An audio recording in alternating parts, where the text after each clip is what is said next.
Hey there, welcome to Contracts and Chaos. My name's Alyssa. And I'm Brenna, and we're here to tell you that you are not alone in the mayhem of this real estate industry. We're keeping it real and sharing our stories, strategies, and successes in today's real estate world. So come join us every Tuesday while we talk contracts and chaos.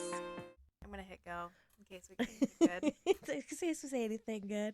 Sharon's analogy of it's just a different route to get where we were already going. I'm like, yeah, that's exactly what this is. Like, I don't get why people are freaking out. All right. On that note, ladies and gentlemen, Yeah.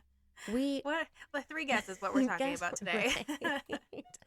If you haven't heard, then you need to dig yourself out from under a rock, no offense, and pay attention to what's happening in real estate right now, especially if you are a realtor.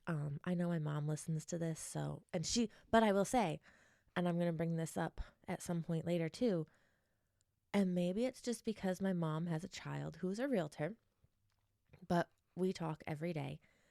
And during our conversation yesterday, the first thing she said to me was, I watched Sharon's call. And I was like, oh, okay. And she was like, so funny. the Today Show was totally wrong.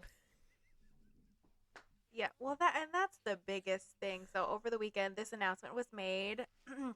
Well, by the time this airs, it will be last Friday. Right. But yeah, it was really nice of them to drop that little bomb on us on Friday, and then everybody just go away for the weekend. Like, oh hey, this is what's happening. Right. Peace out. See you Monday. Yeah, and so just to very clearly state what we're talking about, NAR had a couple lawsuits against them, some class actions, and they settled one. Now, before we dig into this, two things I want to say. One, we are not attorneys. This is not legal advice. Just going to lay that out there. I may have been a paralegal in a past life, still not an attorney, still not legal advice. Two, and this is something I don't think people have leaned into enough, this isn't guaranteed, guys. The Department of Justice has not signed off on this. This could very easily be changed. This is not set in stone. Now, the odds of that happening may not be in our favor. But just remember those two things. One, we are not attorneys. Two, what you're hearing about today and from other sources is not set in legal stone at this point, at the time we are recording this. And today is March 19th of 2024. Okay. And honestly, it's not as scary as it sounds. No, it's not. Like I think the biggest change will be, so we're in North Carolina.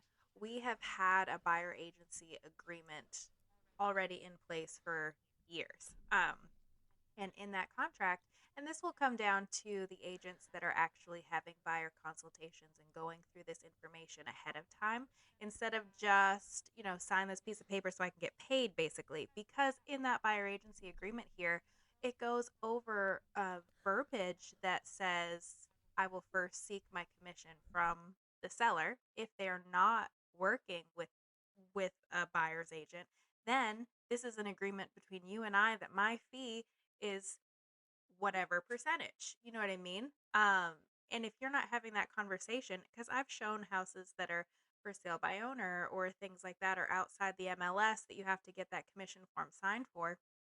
And it's a little extra footwork, but that's why we have that conversation with our buyers. Like, hey, I know that you love this house. It's not listed with a real estate agent. The sellers don't want to work with a real estate agent. In this scenario, you will be responsible for my success fee, because that's what getting paid, like I get paid at the end of the day when you get keys or when you give your keys to somebody else, and it's because I did my job.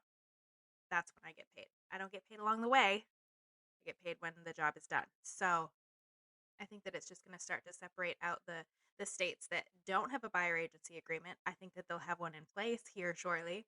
And then the ones that aren't actually utilizing that agreement to its fullest capacity to set up the expectations with their client, I think that's gonna bump up too.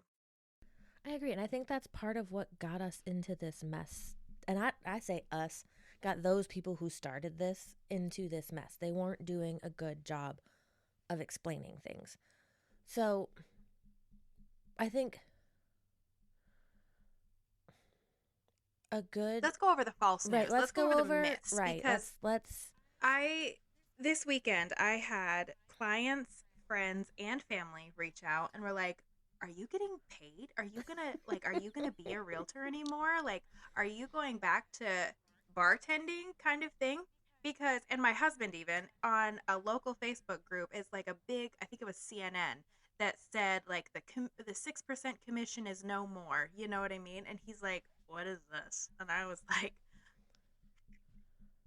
right. "Heck if I know." You know what I mean? Like it's they've taken the narrative, I mean it's the media, and made it so we sound like the villains. Right. And that's none of this is actually in the settlement agreement or anything like that. So Yep. let's go through the myths. My favorite one is that and I'm going to jump to the number 2 on the way I have them listed in our notes. But is that the 6% commission is going away and it's going to save consumers money. No, it's not. What you're not going to see is 6% that then the listing agent is sharing. So, okay, I guess technically you're not going to see 6% on one line, but it's still, and let's back this up. There's no set commission. There's no standard. Everyone is allowed to charge what they want. I know some Yeah, I people saw. who have like a tiered system that goes up to 8 or 9% depending on what Mhm. services they're providing. Because this is the service industry, you get what you pay for. Right. And I saw another news article that said that NAR required its agents to charge 6%, and that is not That is true. not true. Like I can't tell you how many listing agreements or listing presentations I've lost because a seller's like, "Well, so and so around the corner down the block will list this house for 2%. Right. And Can you match that?" Well, I can't. I don't want to. right. Or No, thank if you. I'm going to do a structured like a tiered commission, okay, yeah, for 2%, you know what I will do? I will put it in MLS and I will share it once on my Just like Facebook. they're gonna And that's all you're going to right. get because that's what it's worth. Hmm. What is going to happen is there it could still be whatever number you want to use 6%, whatever. It's just the way it's accounted for now and the way Hmm. it's legally structured in the contracts. So it's the listing agent and the seller will have an agreement of a certain price. And then that seller can also say in that same listing agreement, this is what I'm willing to pay a buyer's agent. Same same thing we did before, just phrased differently because it Yeah, used to and so like say I will pay the listing agent 6% and from that 6%, they will give the buyer's agent a certain percentage. mhm, And I think what got yeah, us in trouble was people weren't explaining that mhm, and or weren't giving sellers the option to determine how much of that they wanted to give. But 6%, this is not going to save consumers any money. And if you think that if your consumers come to you saying, well, it's going to save me money because I'm not going to pay a buyer's agent, well, you're eliminating a whole bunch of buyers because there are a lot of buyers out there who don't have the cash. And right now, unless there's some change in financing laws, they're not going to have the cash to pay this mhm. because they can't finance a commission. Some buyers, VA buyers, are not allowed to pay a commission. Now, could it be done as a seller concession? Maybe, but let's not get into the weeds here. Yeah, yeah, absolutely. You're also, I think the no, go ahead. biggest thing is to just keep like again, none of this is set in Right, stone and nothing like the only change that is happening is separating the seller commission and the buyer commission and who's paying what, right, right? And making it and it should have always been made very clear who was paying what. But this is just going to inevitably force us as educators and realtors to inform those clients where what the economics look like and where that money is coming from and where that money is going. exactly.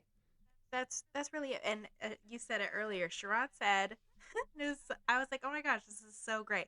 You know, you're going from Laguna Beach to wherever he said. Los I Angeles, which forget. is a really pretty Los drive, by the Angeles. way. Yeah, Laguna Beach to Los Angeles, and there's two ways to get there, right? So one of those ways is no longer an option. It is shut down. Right. There We're was a not using mudslide that and way they're anymore. never going to clean it up. Yeah, exactly. We are taking the back roads. We are using a new route. It is the same destination in mind. We are taking different roads to get there.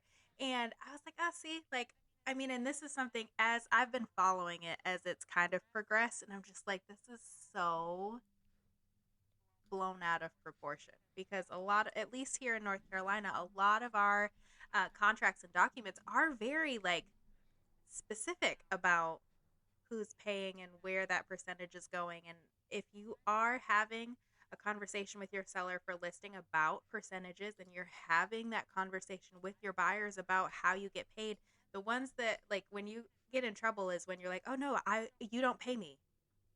I'm free for you." That's not That's true. not true. And I have You want to do all that work for free? right. And Not me.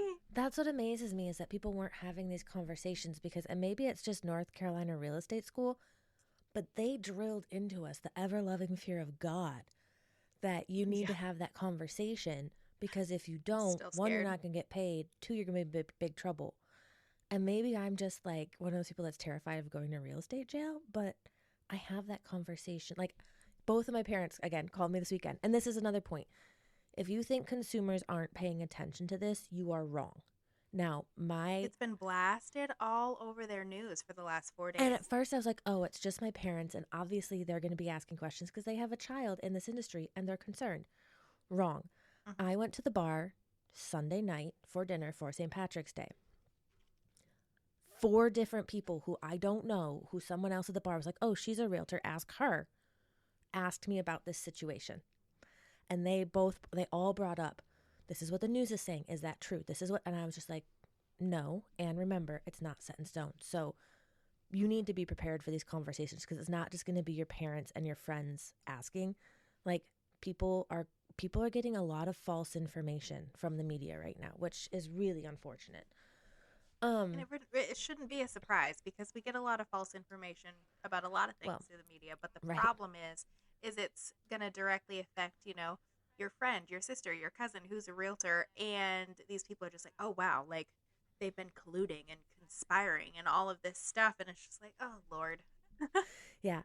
And I think yeah, it's you need to be well educated on this. And if you don't feel like your leadership is doing a good job and you're lost to where to find resources, this might be the time to start looking at different brokerages. Look at the ones who are standing strong on this, the ones whose leaders have come out and are saying positive things, who are not saying, Chicken Little, the sky is falling. Because if your leadership thinks the sky is falling, it's going to fall in your firm. I'm just going to throw that out there because if you come into this with a negative, scared the world is ending attitude, then yeah, you're going to be the person in the taxi cab as the asteroid hits, not the person on the spaceship getting out of town real fast. Like, come on now. Mm-hmm.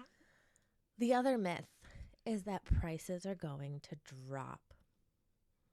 No, they're not. Sorry. Um, prices are not going to Yeah. drop. Yeah, It's that's just just like period the end. That's just right. that has nothing to do with paying real Right. estate commissions. Compensation isn't changing. No. Commissions don't drop. Home prices aren't dropping because one, we still don't have enough houses in this country right now. Two, compensation has nothing to do with the market value of a house. And I think this is where this was part of the lawsuit or part of what people are hearing about the lawsuit is they think we as realtors were the big bad guys who were setting higher prices to get higher commissions. Jeez, did you hear that? Someone just knocked something over in the other room. Um, Mhm. we weren't doing that. Maybe there's bad agents out there who were. The other thing is that steering will be less common, and Yeah, no. steering is basically it's exactly what it sounds like guiding towards or away from an area, a neighborhood, in this instance a property. And it's not going to be less common because unfortunately the people that are already looking in the MLS and saying, oh well, they're only offering 1.5% or only offering 2%, I don't want to send that to my client, are still going to be the same people who are like, I don't know if they're offering a commission. And if they're not offering a commission, I'm not showing my client. You know what I mean? Well, Because it's again, they're trying to avoid that hard conversation with their buyer that says, I provide a service and I work for a fee, right. you know? And that's where the way I've always handled that situation is one, we've had that conversation when we signed the agency agreement, which I don't show houses without one. Sorry, I just don't. Do like so we've had that conversation of, hey, this is my fee. This paragraph says I will pursue it from the sellers, but if the sellers aren't willing to pay, then it is your responsibility. So when they say, "Hey, we really like this," one of the first things I do as I'm pulling up, covenants and restrictions, disclosures, all those things before we go to the house, is I look at that, and if it's a 1% commission, I come back to my client and I say, "Hey, remember that conversation we had?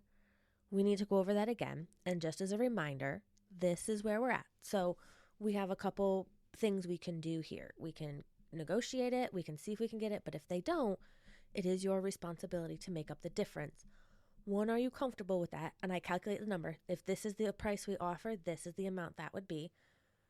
Two, if like, do you still want to look at this? Like, or are we because of that? So, and that's, in my opinion, that's not steering. That I'm being open and transparent with my client and giving them the knowledge they need to make an informed decision. Steering, in my opinion, is the you look at it, they haven't seen it yet, and you say, "Oh, I'm not adding this to our list of showings on Saturday because it doesn't have a 3% commission or whatever your rate is." Like, Mm-hmm. that's steering. So this this whole situation is just going to require more education, and if you're not doing this already, you should have been. Mm-hmm. um my this is one of my favorites.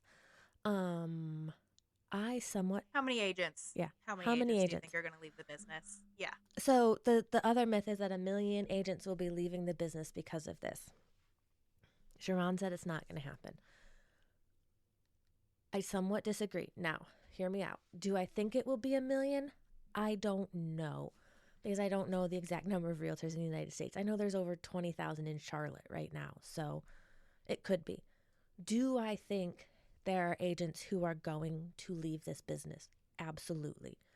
Because those are the agents who don't like disclosing things, who are the shady, slimy salesmen, and who don't want to work hard. They got in thinking it's easy money. They don't want to adapt and change. Or this is could also be the agents who were close to retirement anyway. And I know that sounds silly, but like, if I were like a year or two out from retirement anyway, and you suddenly, and I don't think this is a drastic change because we live in a state where we already somewhat had to do this. But like Louisiana, they don't. There is an agency agreement, but you don't have to use it. Um, I think it will be those agents as well. So it's going to be the people who are like, nah, nope, that's going to make this job too hard. I'll go back and find something else. Or it's going to be the agents who are like, you know what? I was on my way out of this business anyway, and I just don't feel like dealing with this, so I'm going to retire. But I do think there's going to be some type of exodus. How large? I don't know. What do you think?